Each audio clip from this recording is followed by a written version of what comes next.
This is Arlene Purcell with Colehurst High School. She has written an original play called Fire Damp, set in 1935. The big Colehurst mining disaster, 16 people died. 15 years ago or so, you did this play originally.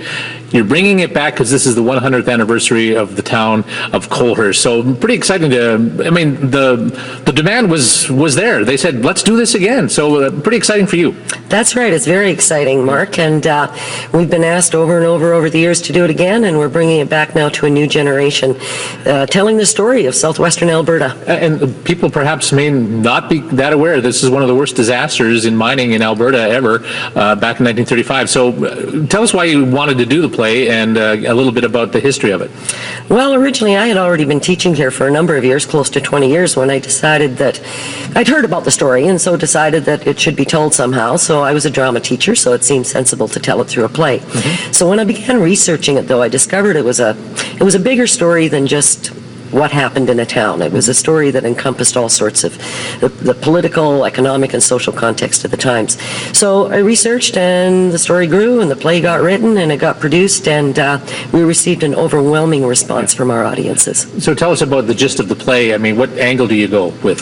Well, the angle I go at is a sort of basic, kind of like if you remember the movie The Titanic, we kind of create a little bit of a romance that runs through the center of it, and all around that are the stories. The characters are representations of the different ethnic and social groups that lived and worked here at the time. Right. They're not meant to duplicate exact characters, but the stories are all real.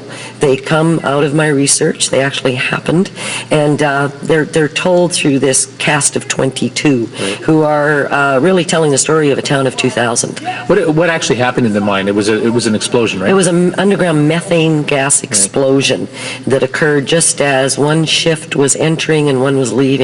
And the shift that had just entered, the 16 men were in the abandoned workings of the mine when it blew.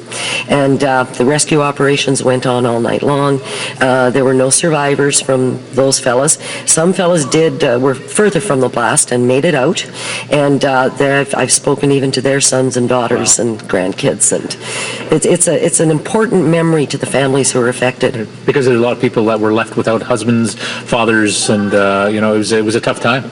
11 widows, 42 children. Wow.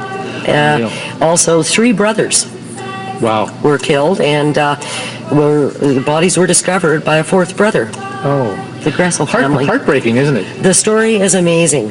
Is there a message that you wanted to present, or is this you wanted to create history, or what was in your mind? There is a message, and the message, I think, is about community.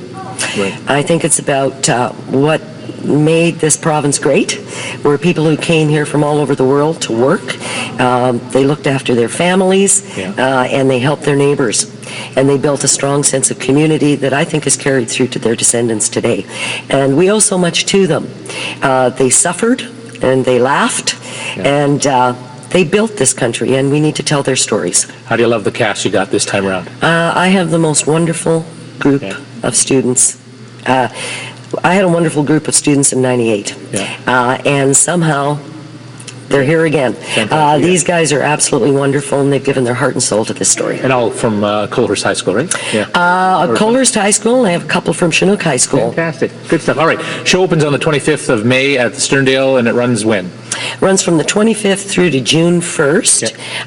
The Saturday, Wednesday, Thursday, Friday, Saturday are evening public performances. There's a Sunday matinee on the 26th, and we have 2 school group shows on the Monday and the Tuesday. And where do we get the tickets? You get the tickets through the NMAX and Yates ticket offices. Fire Damp. Congratulations on bringing it back. Thank you very, very much.